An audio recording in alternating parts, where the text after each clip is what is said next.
My name is Noah Hayes. I am 38 years old, and I served as a major in the United States Army. I never imagined the day would come when I would be ordered off the base I had devoted half my life to, especially not in the cold and abrupt way it happened. The morning it unfolded felt like any other, but the air had a strange weight to it, as if it sensed something I did not. Moments later, that weight crashed down on me with the force of a sledgehammer. Colonel Sanders summoned me with a voice that carried no warmth. He did not bother to hide the impatience in his expression as he handed me the discharge papers. He offered no explanation beyond the sterile phrasing of administrative necessity, as if years of service, sacrifice, and loyalty could be erased with a single unsigned line. I stared at the paper, feeling the ground shift under me while he remained still, unmoved, already turning away like the decision had never involved a living person. Walking back to my quarters felt like crossing a battlefield with no cover. Every step echoed with disbelief, as if the world around me had slipped out of rhythm. The hallway that I had walked through countless times felt tighter, the fluorescent lights glaring down on me in judgment. I could sense eyes on me, some curious, some confused, and some filled with pity I wanted no part of. No one dared to approach, but their glances still pierced deeper than any words could. Inside my room, the silence hit harder than the dismissal itself. I began folding my uniforms, each one reminding me of a mission, a sacrifice, or a moment when I believed the Army and I were on the same side. My hands shook despite my effort to steady them. Packing my medals felt especially bitter. They had once meant pride, but now they felt like reminders of a belief I was being punished for holding. Still, I placed them carefully in the case. Even if the Army no longer honored them, I would. A duffel bag sat open on my cot, waiting to swallow what remained of my identity. I tossed in my boots last, the soles worn from deployments that had taken me across deserts and mountains. Those boots had carried me through fire and chaos, but they could not carry me through the confusion tearing at my chest now. As I zipped the bag shut, I tried to breathe through the tightness in my throat. I refused to let myself break. Not here, not like this. When I stepped outside with my belongings, the air on base felt heavier than before. A few soldiers stood nearby, pretending to busy themselves, but their eyes followed me. They knew something was wrong. They could sense that I was being pushed out, even if they did not understand why. One younger soldier shifted awkwardly, as if debating whether to speak. He stopped himself, probably afraid of drawing the wrong kind of attention. I did not blame him. In this place, silence felt safer than loyalty. As I approached the main gate, the guard on duty hesitated before checking my papers. He had trained under me during his first year. His voice cracked slightly as he wished me luck, and for a moment I felt an ache deeper than anger. I nodded in return, unable to trust my voice. The gate opened, and with it a chapter of my life slammed shut without ceremony. The further I walked from the base, the more the numbness settled in. I had spent years surviving combat zones, yet nothing had prepared me for the quiet kind of betrayal that comes from the institution you trusted with your life. It was not just the dismissal that broke something inside me. It was the realization that the loyalty I had offered freely was never truly seen. Still, beneath the shock and humiliation, something else stirred, a thin but steady thread of resolve. They had tossed me aside like I was nothing, but deep inside, I knew this was not the end of my story. It was the moment that would reveal who I really was. I had always believed that respect was earned, not given. That if you showed up, did your job, and led from the front, people would see that and trust you. That belief held strong for almost 2 decades of service, until I found myself under Colonel Sanders' command. From the beginning, the man had it out for me, though he'd never say it out loud. He was the kind of officer who valued image over integrity, and I never played that game well. The base itself was structured, efficient, and rigid in every way, just like the man running it. Sanders ran it like a kingdom, and if you didn't kneel, you were a threat. I followed orders, delivered results, and still, he questioned every move I made. I wasn't the loudest in the room, but I listened. I wasn't the flashiest, but I never once let my unit down. Somehow, that wasn't enough for him. He'd nitpick my reports, find fault in routine briefings, and dismiss my contributions in meetings with a smug shrug. What made it worse was that some of the younger officers started picking up on it, mimicking his behavior, second-guessing me like it was open season. I kept my head down and told myself it would pass, that if I just did the job, the truth would speak for itself. But truth doesn't carry much weight in a place where politics matter more than principles. The tension built slowly, like steam in a sealed room. And then one day, with no warning, the pressure valve blew. I was called in, handed the papers, and told I lacked leadership potential. Just like that. No review, no chance to respond. Just a cold phrase delivered with surgical precision. Lacked leadership potential. After all the years I led men through hell and brought them home. After the times I stood between danger and the lives behind me. After every sacrifice, every missed holiday, every bruise and scar, I was told I wasn't cut out to lead. It was like being hit in the chest with a round I never saw coming. It wasn't just the words. It was how easily they dismissed my entire career. How casually they tossed me aside like a failed experiment. No ceremony, no respect. Just a quiet purge done behind closed doors and wrapped in a lie. I walked out of that room hollowed out, trying to hold on to whatever was left of my dignity. Worse than the dismissal was the silence. The way my brothers in arms looked away. Not because they didn't care, but because they didn't know how to respond. Some probably thought I did something wrong. Others probably knew better but didn't want to get dragged down with me. In that moment, I was alone. They took more than my rank that day. They stripped away the identity I had built for myself since I was 20. They took my place, my purpose, my pride. But what they didn't know, what Colonel Sanders would never see coming, was that I still had something left. Something he could never touch. The apartment was too quiet. The kind of quiet that makes you hear your own thoughts a little too clearly. I had been home for 2 days, maybe 3. Hard to tell when you don't have orders to follow anymore. My uniform still hung by the door, untouched. The duffel bag I brought home from the base was half unpacked, but I couldn't bring myself to finish. I spent the morning cleaning, not because the place needed it, but because I needed something to do. My hands moved from shelf to drawer, lifting old books, rearranging framed photos. That's when I saw the box, tucked under a pile of paperwork, one I hadn't opened since my father passed 5 years ago. The lid was stiff with dust. Inside, everything was exactly as I'd left it. His medals, his retirement flag, and then the envelope. It was thick, handwritten. My name across the front in that tight, steady handwriting I'd know anywhere. It stopped me cold. I hadn't seen it before, or maybe I had and just wasn't ready to deal with it. But now, there it was, waiting. I sat on the couch, the envelope in my lap, staring at it like it might tell me what to do. My father, General Franklin Hayes, wasn't a man of many words. He led with example, not speeches. When he said something, you remembered it.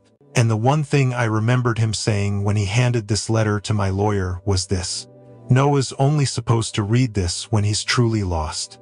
I didn't want to admit it, but that was exactly how I felt.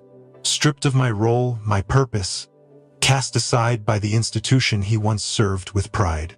I felt like I'd failed him, like I'd failed myself. And now this envelope, as if he somehow knew I'd end up here, sitting alone and broken. The paper was heavier than I expected. The seal still perfect. My fingers hesitated at the edge. I didn't know what I was afraid of. Maybe that it would confirm my worst thoughts. Or maybe that it would remind me of who I used to be. Either way, I finally broke the seal. The letter inside felt warm in my hands, like it had been waiting for this moment as long as I had. At first, I thought I was reading it wrong. The words in the letter felt too big, too impossible to be real. My father, in his typical matter-of-fact tone, had laid it out clearly. Years ago, through a series of legal trusts and shell entities, he had quietly acquired majority ownership of the land Fort Dalton was built on. Not through the army, not through backdoor deals, but legally, strategically. And now, that ownership belonged to me. I read the lines over and over. The land was owned by a family trust. The trust was controlled by a private foundation, and the foundation listed me as its successor trustee, effective immediately. There were attached documents, notarized, dated, and marked with the names of people I hadn't thought about in years. Lawyers, advisors, all working behind the scenes to protect something bigger than just real estate. This was my father's insurance policy, his way of ensuring that legacy meant more than rank. Buried in the folder was a lease agreement between the Department of Defense and our family's foundation. It was detailed, dry, and airtight. The Army didn't own the land. They rented it, and the terms were clear. The lease could be renegotiated or revoked with 60 days' notice by the sole trustee. That trustee was now me. My head spun. This couldn't be real. But every signature matched, every stamp checked out. My father hadn't just left me a letter, he had left me leverage. Power I didn't know I had. All tied to the same place that had just thrown me out like I didn't matter. For a moment, I felt sick. Then the sickness turned into something else. Clarity. I stood up, pacing the living room, heart racing faster than it had in weeks. This was the opportunity I hadn't asked for but now couldn't ignore. I could walk away, let them forget my name, or I could take back control on my own terms. Not out of revenge, but out of principle. To show them that you don't get to erase a man's honor with a signature. My father had seen this coming. He'd planned for it, and now it was my move. For the first time since I left that base, I didn't feel lost. I felt ready. I walked through the gates of Fort Dalton with papers in hand and purpose in my step. The guards looked confused but didn't stop me. The meeting had been scheduled through the proper channels. The names on the invite list too high for anyone to question. It wasn't just Colonel Sanders anymore. This time, the room would be filled with legal counsel, base command, and a quiet observer from the Department of Defense. The boardroom was cold, sterile, too quiet for what was about to happen. I sat at the far end of the table, across from the same man who had tossed me out like dead weight. Colonel Sanders barely looked up from his notes. When he did, his eyes were sharp, smug, full of the same disdain he'd shown me every day for the past year. He thought this was a formality, a final protest from a disgraced officer. I didn't say much at first. I didn't need to. When the clock hit the hour, I placed a thick binder on the table and slid it toward the DoD rep. He glanced at the first page, then looked at me, puzzled. I nodded. Keep reading. His face changed by the second. First confusion, then realization. His hand paused at the legal section, then moved again. Faster now. He turned to the next tab section, lips tightening. The room started to shift. Sanders leaned forward, annoyed. He asked what kind of stunt I was pulling. I looked him in the eye for the first time in weeks and answered with one sentence. I control the lease on this land. He blinked, said I was bluffing, but the legal advisor next to him had already picked up the binder. Page after page, he flipped through it, eyes scanning faster with each paragraph. No one spoke. Even the air in the room felt still. Then the advisor leaned in and whispered something to Sanders. His face dropped, just a little but enough. He snatched the documents from the table and read for himself. I watched his confidence unravel one clause at a time. He stood up, trying to reassert control, but the room wasn't his anymore. This wasn't a protest. It was a reckoning. I didn't raise my voice. I didn't need to. Once the documents had been reviewed, once the weight of the truth had settled into the corners of that boardroom, I stood and laid it out plainly. The lease would not be renewed under current leadership. They had 60 days. Either Colonel Sanders stepped down, or the Army could start looking for a new place to park their tanks. The silence was thick. Sanders looked like a man drowning, grasping for anything to hold on to. He called it blackmail, said I was dishonoring the uniform. I let him talk, let him twist himself up in outrage and desperation. Then I calmly reminded the room that I had every legal right to terminate the agreement. And I wasn't here to play games. I wanted leadership that reflected integrity, that honored service, that didn't toss people aside without cause.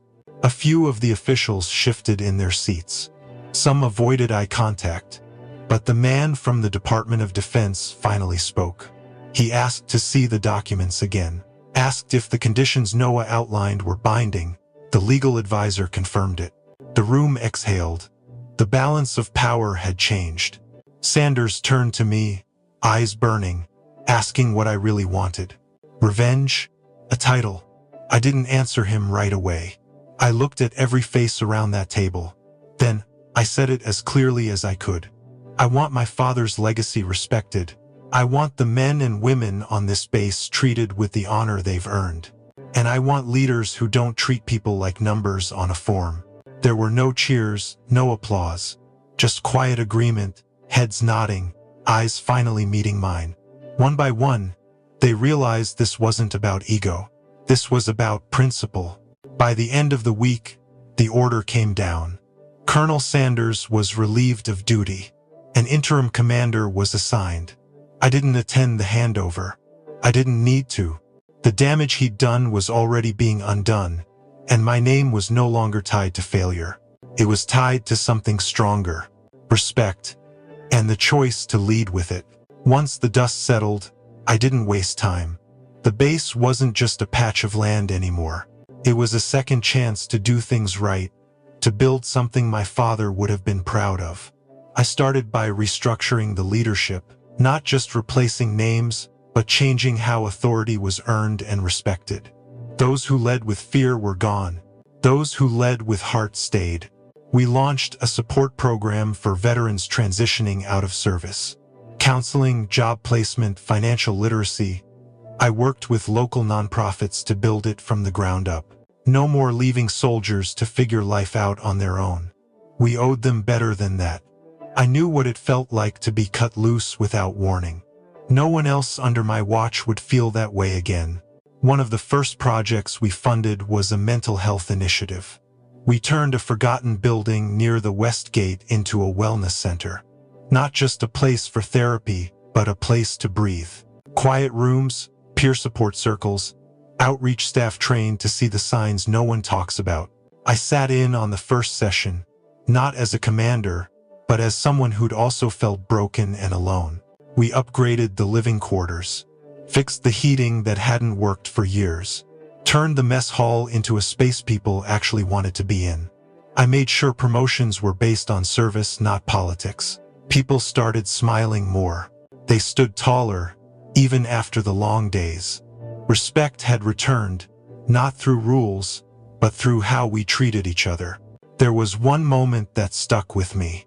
I called an all-hands meeting and asked Sergeant Louis Bennett to stand beside me.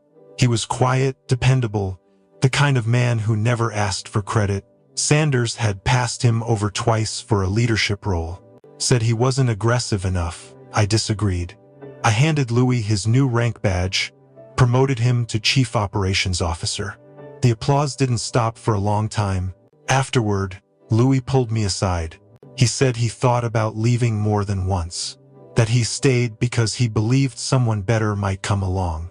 I told him he was the kind of leader I wished I'd had. Not loud, just strong in the right places. That moment reminded me this was never about power. It was about healing something that had been broken for far too long. This place wasn't just a military base anymore. It was a community, a symbol of how things could change when you choose to lead with purpose. I didn't need revenge. I needed renewal, and I found it by building something better one brick at a time. Not just for me, but for every single person who ever wore the uniform and wondered if anyone saw their worth. Looking back, I realized getting kicked out of that base was the best thing that ever happened to me. Not because I deserved it, but because it forced me to face what I'd been avoiding for years.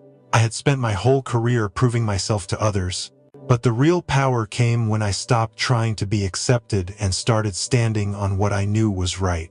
I didn't seek revenge. I sought respect. Not just from the people around me, but from myself. I wanted to wake up and know I hadn't backed down, even when it hurt, even when the easy thing would have been to walk away. I didn't raise my voice. I didn't throw punches. I stood tall. I let the truth speak for itself, and I let actions replace words. People mistake kindness for weakness. They think silence means you're afraid. But sometimes, it's the quiet ones who carry the biggest storms. Sometimes the best response is to build, not destroy. To lead, not retaliate. And I led. I earned every ounce of that respect not by tearing anyone down, but by lifting up the people who'd been ignored for too long. If there's one thing I learned through it all, it's this: no one can take your worth from you. Not a boss, not a uniform, not a title. Your strength is in how you choose to rise when you've been pushed to the ground. And sometimes, the best revenge is simply becoming the person they never saw coming. Have you ever been underestimated and then proved them wrong? I'd love to hear your story.